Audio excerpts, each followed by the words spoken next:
Good day, everyone, and thank you for attending VetAide's short segment. We have two speakers lined up for you today. First is Dr. Ramon Guevara. He is a doctor of veterinary medicine from the University of the Philippines and placed number 3 in the 1983 board exam and was a member of the UP-CVM faculty. Currently, he is an entrepreneur with special focus on veterinary diagnostics and is currently distributing SBC's cPCR kits. His topic is the introduction of diagnostics for animal health. Next is Dr. Manabat, who has more than 30 years of experience in the swine industry, having worked with companies like ITCPH, Monterey Foods Corp., and Novartis Animal Health Philippines. Currently, he is the Technical Services Manager for PIC Asia and PCSP External Vice President. His talk is about ASFV detection in pigs and farm premises using a portable cPCR device and its application in repopulation efforts. Diagnostics in the animal health in the Philippines is a developing aspect of livestock farming that is not fully developed due to the lack of education among farmers, or to budgetary constraints, or to the relative lack of suitable technologies available to the veterinarian or to the farmer. Diagnostics are mainly provided by the government or the BAI, or by BAI accredited commercial laboratories. This arrangement does not encourage stakeholders to submit samples for diagnostics, which may have contributed to the uncontrolled spread of many infectious diseases. The swine industry needs diagnostic tools that are readily available and at reasonable costs, yet with acceptable accuracy. These tools should motivate stakeholders to use them with enough confidence and avoid the costly misdiagnosis or guesswork that they are doing currently. qPCR or RT-PCR is the gold standard in the diagnostics due to its accuracy.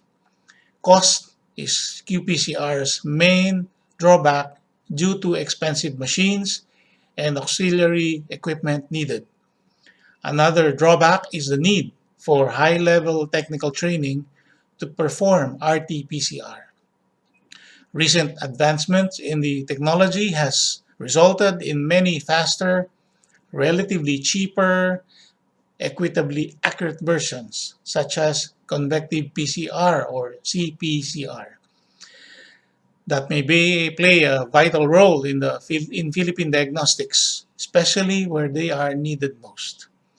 Convective PCR can be a point of need or PON test, where the tool can be transported to where it is needed and come up with a reliable test result on site, like in COVID-19 testing in humans or ASF outbreaks in pigs.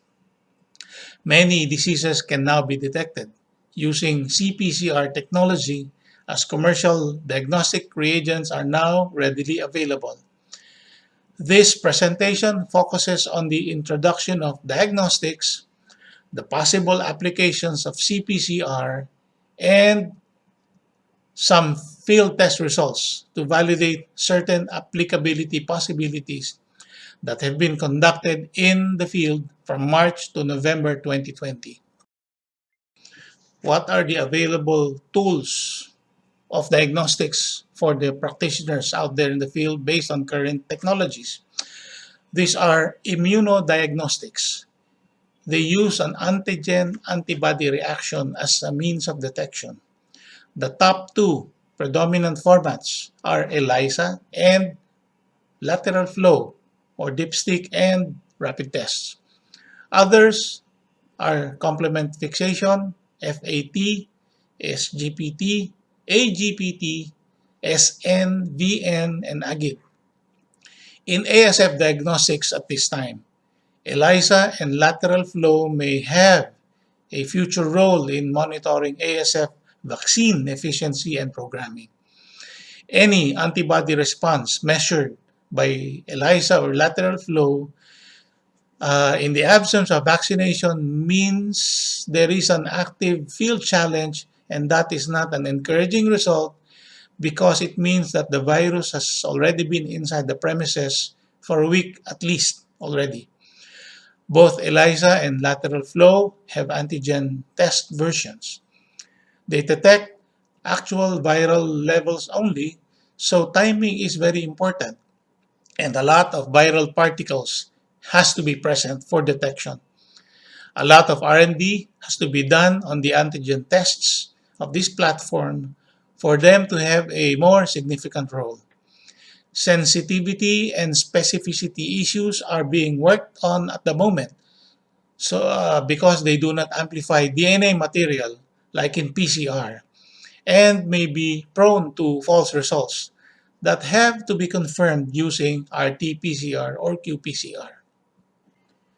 Molecular diagnostics, the second technique used to analyze biological markers in the genome, the DNA, the RNA, and the genetic code. These tests are known as PCR, qPCR, cPCR, isothermal DNA amplification, microarrays, DNA sequencing, and DNA profiling. This will be discussed in more detail in next slides. Another tool that vets can use are clinical biochem tests, wherein blood and gas electrolyte analysis are done, but these are mainly done by research and reference laboratories. Another test is hematology and urinalysis, which are mainly used by pet practitioners, seldom by swine practitioners. We also have microbiology. Some poultry integrators who have large swine farms have this capability. And finally, we have the old reliable histopathology.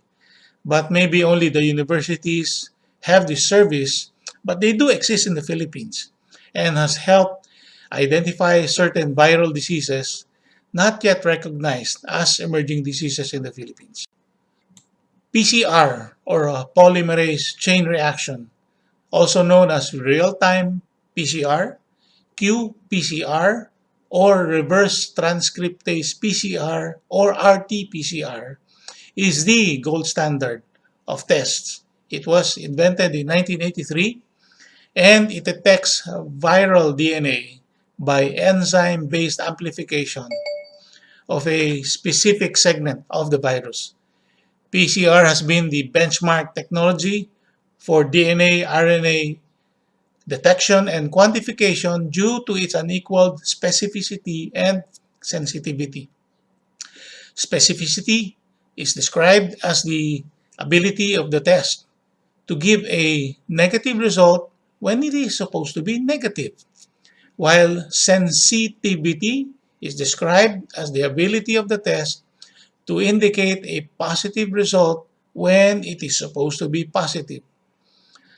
PCR needs dedicated premises for testing and require costly equipment like thermal cyclers and nucleic acid extraction devices to perform optimally.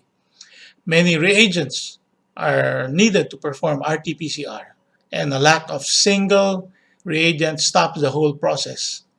Lately, all-in-one qPCR kits have surfaced, so reagent supply is assured, so results can be had in 3 to 4 hours unless the sample is sent to a reference lab that may extend the test time to days.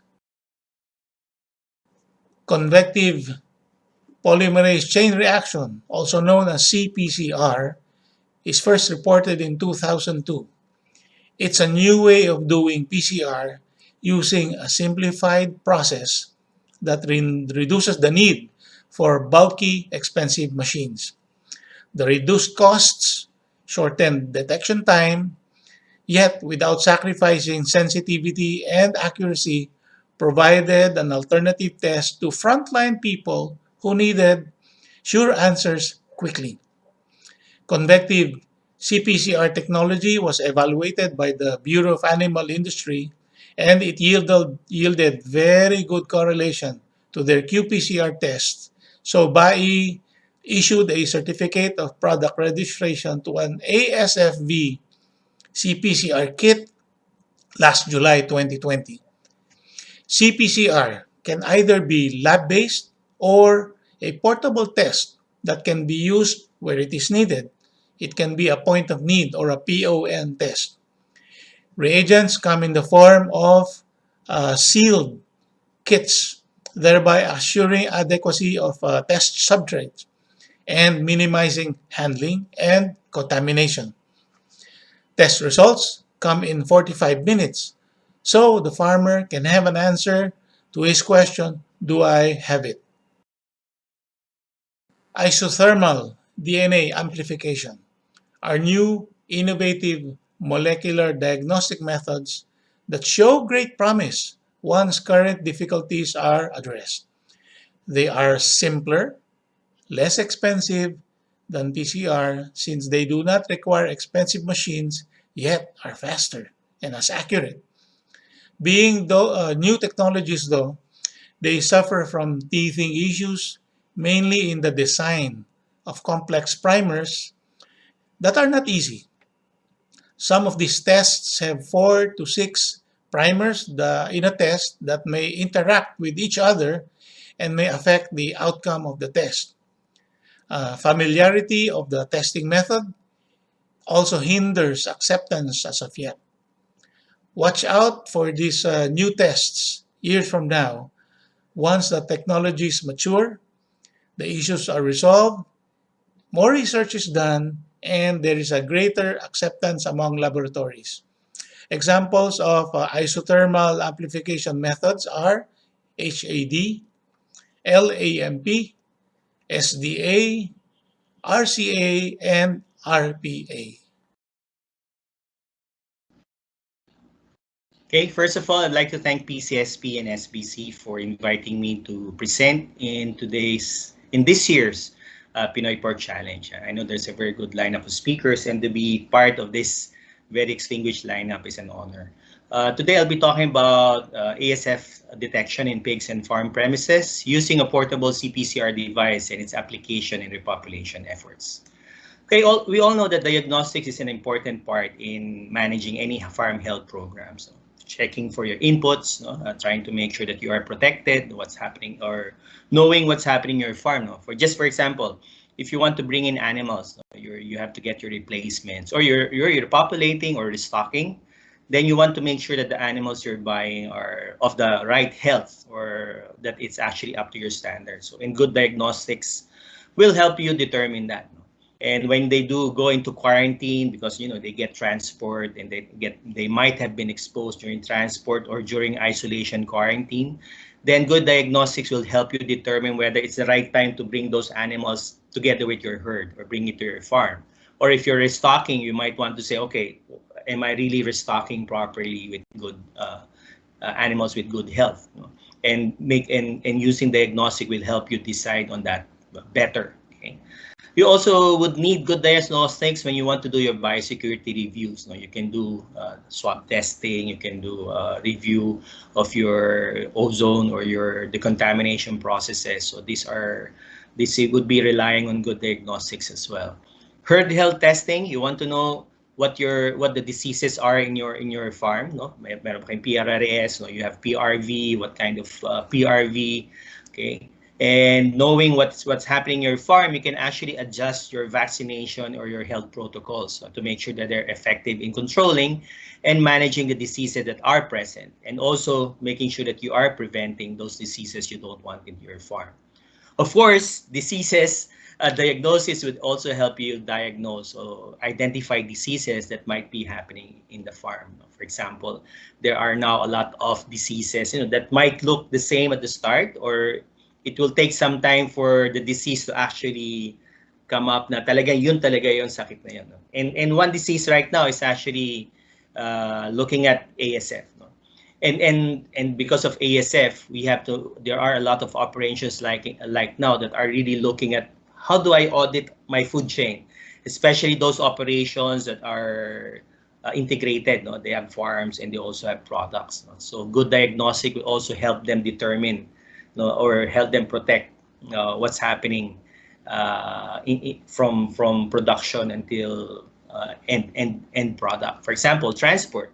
You can actually use diagnostic to determine the cleanliness or the applicability or the preparedness of your people in transferring your products from farm to market. You also would like to get the animal situation of animals that are already brought into your slaughterhouse. If your actually focus is on the slaughtering, then you want to make sure, since your animals might be coming from different sources, that you want to check, to do spot audits on the health status of the animals and their sources. Good diagnostic will help you do that.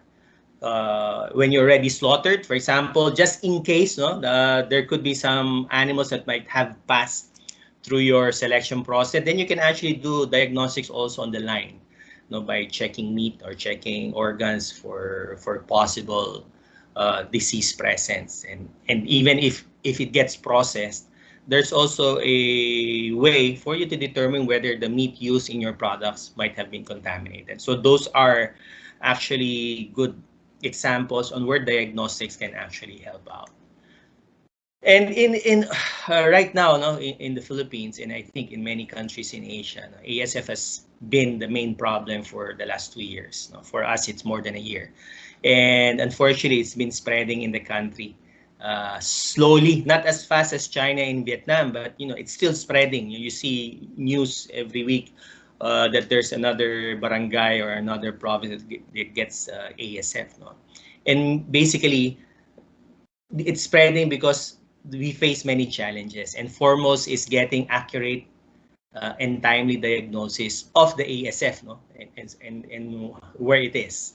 Okay, so in terms of diagnosis, as I was mentioned, African swine fever has clinical signs similar to many diseases. So it might start as just abortions, and abortion, any disease that causes fever would cause abortion, or like PRRS or any bacterial diseases. Even stress can cause abortion. So while you think, oh, wala lang to, hindi siguro to ASF. Then you wait and you wait until you get more clinical signs that might suggest that it's ASF. Then it has actually spread already in your farm, and it limits what you can do at that point. So because some animals may be shedding already prior to exhibiting clinical signs, so medyo late na, no? If it's one week, 2 weeks, or more, and any period that you're late in diagnosing ASF is a waste. Okay, failure to detect and remove those animals from the farm or the production market line, or dumating sa ano, then it will actually contribute to spreading of the virus in the environment. And when you're doing epidemiological investigations, maganda rin may diagnostics ka. You can always surmise that this could be where it could be transport that's spreading it. It could be the viajeros. It could be soil feeding. But if you have good diagnostics and you can do sampling, then you can actually say, ito talaga yan. No, this is it. No, this is why it's spreading. So good diagnostic will also play a part when you're doing epidemiological investigations. In ASF outbreak management and control, no, a lot of countries, in China, in Vietnam, a lot of farms are actually working on a different way of managing ASF, different from just total depopulation once you get ASF. And they're doing this because of trying to preserve food, no? Because it's more of a preserving environment, parang food security. No? They're more concerned about food security right now, that if they have farms that get a case of ASF, they try their best to at least salvage, no, the majority of the animals. No? Knowing ASF, with all the lectures you've been, I think you've heard, it's a slow spreading disease. No? So if they can actually save the majority by taking out the ones that are sick, then they could actually save a lot of resource. No? So any delay, again, in diagnosis may lead to wider spread. And the selected depopulation procedures that are being implemented in China and Vietnam, no, hinges on timely identification of animals in a herd or location. Okay, there are already documented or presented examples on selected depopulation in herds. Okay, and if you look here, pag tinignan natin 4 fundamental questions, no, that's part of the presentation of Dr. Miles, no, from China. You can see, are we able to detect ASF accurately and confidently? Okay, so these are some of the questions that would say, may chance ba maging successful yung selected population or not? Another question, can you do mass testing? So to determine where it is in your herd. Are you able to test environmental samples so that when you know this building is contaminated, do I have to clean it further, or can I put more pigs there? So as you can see, most of the questions hinges on good diagnostics. And if you look at examples on how they do selective depopulation, usually pag nakita mong may tama doon sa isang pen, immediately you have to sacrifice 3 pens. No? So if you have 20 in one, then you have to sacrifice 60. If you have in gestation 1, then you have to sacrifice 5. So imagine if you have to make those decisions without good diagnostics, then you might be killing pigs. No? Yung pala is just bacterial infection or other diseases like flu. As I said, they would have the same signs. Then you'll just be killing without really a good focus on what you want to happen. So good diagnosis is always important in selected depopulation strategies. Now, for farm repopulation or restocking after ASF break, no? So there are presentations we presented on how to clean, disinfect, no? But basically, how clean is clean? When is the right time? Or is a downtime right? No. But basically, what you want to do is, okay, I've done my downtime, I've done cleaning and disinfection. No? How about the area? No, sabi nga, one of the recommendations, you make risk assessment. So how do you know if the diseases, no? Because mortalities is a part of production. No? There would be some mortalities. How do you know that those mortalities are ASF related? So you have to get good diagnostics. Now, you clean it, downtime, lahat ginawa mo, then you bring in animals. As I said in farm management, you have to make sure those animals are actually healthy. Baka mamaya, you spend all of those time cleaning, downtime, everything, then you bring in stuff that already has ASF. Then sayang. So parang futile effort yon to restock your farm properly. Then you have to do sentinel monitoring. You have to make sure that after 1 to 2 months you do your testing just to feel na, okay, have I restocked my farm well, or can I put more pigs there? Okay. Then again, good diagnostics is actually very important to make all of these activities effective. Ano ba yung challenges ngayon with diagnostics? No? If it's that's so important, how come we don't have as much diagnostic laboratories? And that's the challenge of farmers right now. The national and regional government laboratories vary in testing capabilities and location. No? And sometimes it's too far away, or sometimes right now, no, there are ngayon marami nagpapatest, then you might not get your schedules, or you might not get your results that quick. No? And there are private commercial laboratories, but they're very few, no, and mainly dito sa Luzon. So if in Visayas and Mindanao, no, there could be, but it's very few. And because of this, and because of the distance, and because of there's not much, as I said, slow turnaround of sample collection to receiving test results is there. No, so minsan matagal na yung nangyayari sa farm mo. That's the only time you get your results. Then medyo you get delayed in the actions you need to take.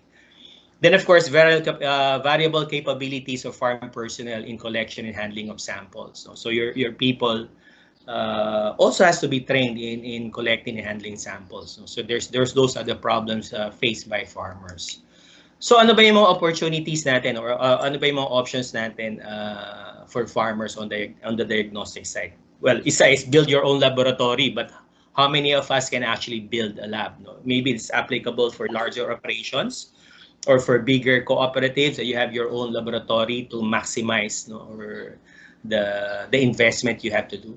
There are actually available rapid test kits. No? I show some here, a picture here that you can actually show. It's gives you some indication. You can do that for screening to check for antibodies or antigen presence in your animals. Then there are local very good local test kits like the NanoGold biosensor from CLSU. I think somebody would be presenting in this venue about this diagnostic options.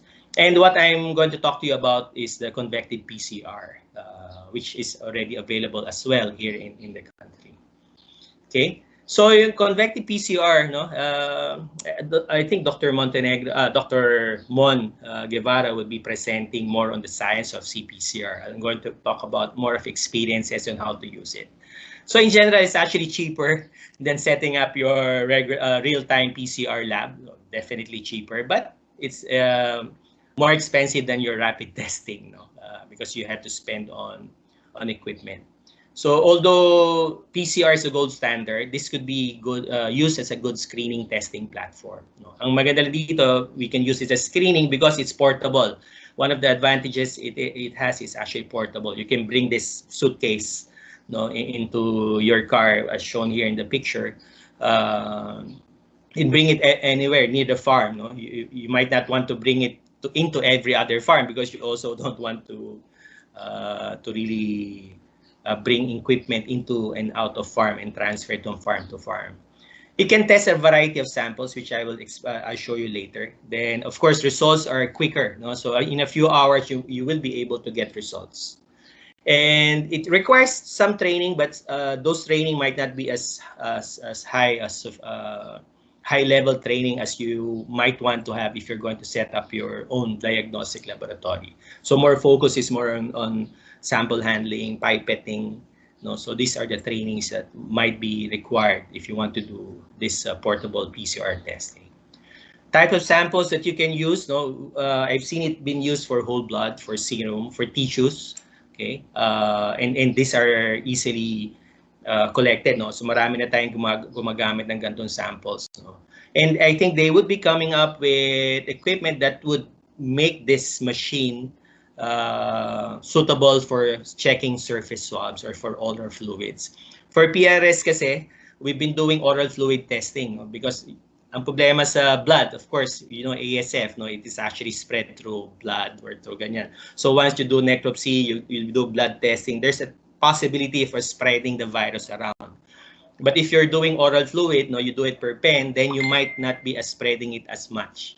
The virus, and it's easier to control, it's easier to collect, and you know, hopefully it could also present good results for us to be able to determine the situation in the farm. Okay, I find it is very simple. No, you just get your samples, whether it's tissue, no, you macerate it and put reagents and then mix it. Then there's a incubator that you have to use it for 10 minutes and get 10 ml of the samples. It's actually very simple to use. And if you look at how the results come out, it's actually very visual. No, talagang nakalagay doon. You have your negative control. Then you have your positive controls on the screen. Then you have 6 samples that you can test, and then you can compare. Okay. And actually this machine, I've researched it. It's actually being used in other diseases and in other species already. No, so this is actually not really a new. It is relatively new, but it was not built just for ASF. No, it's actually being used for other diseases as well. So the technology is already available. So it's a matter of, you know, making the reagents or the kits for ASF. Yun lang naging critical for this one.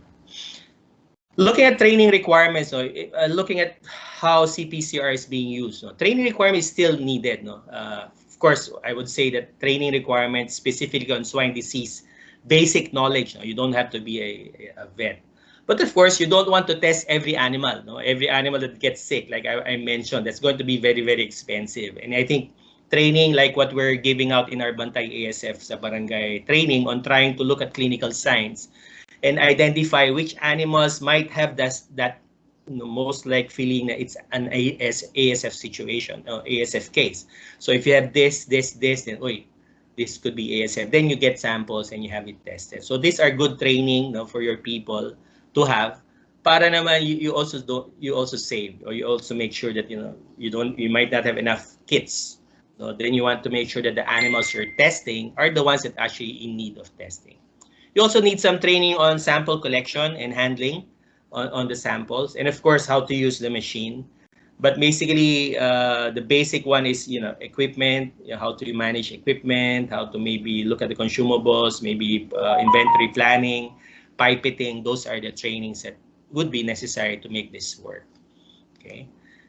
So in summary, no, based on the experiences on using the cPCR, no, we were just saying that, access, as I said, access to quick diagnosis is now more than ever critical in many livestock operations, either with ASF or managing PRRS. No? But good diagnostics should be made available to all farmers. So there's need to evaluate other diagnostic options for farmers, no? Aside from bringing it to lab. I would prefer that we send it to the lab, no? Because at least it takes away that bias na you want to see a negative result. No? You want to see what's really happening in your farm. Of course, you want to see a negative result, but you want to see what's really happening. So if you work with a good third-party lab, no, you take away that bias that you might be choosing the wrong samples or you're doubting the results. No? So third-party would also always be a good way to send to do diagnostic. With cPCR, no, aside from the fear of handling a relatively valuable portable equipment, it's actually not, as I said, not as expensive PCR, but it's still a valuable equipment. So at the start, when you're handling this, this equipment being given to you or you're going to manage it, there's fear that, okay, am I going to use it properly? However, after that, aside from that one, the use of the machine is quite simple. No, very useful and could be very useful in screening tests and bringing in this diagnostic capability nearer where the requirement is, point of need. No? Doon natin dadalhin sa mga barrios where you want to do the testing or in the checkpoints or in near the farm. So this is actually very useful in screening tests. Of course, we still say that the gold standard is your RT-PCR. Variable types of samples can be tested, no? So you can test serum or oral fluids, blood, whole blood, or tissues. No? So that's an advantage of using cPCR. And again, it can be moved to areas as I already mentioned. So with the newer equipment, with oral fluids, environmental swabs, this can actually be helpful when you're doing restocking. No? So at least you know that the environment is clean. You can check your incoming stocks. No, you don't have to bleed them. No, you can do oral fluid just to determine if anybody in your animals came in with the virus. So it is actually a very handy tool, and we could actually try to. I think the government or farms might want to investigate further the use of the cPCR. So thank you for listening, and with Dr. Ramon Guevara talking about his unit, we'll be welcoming questions later.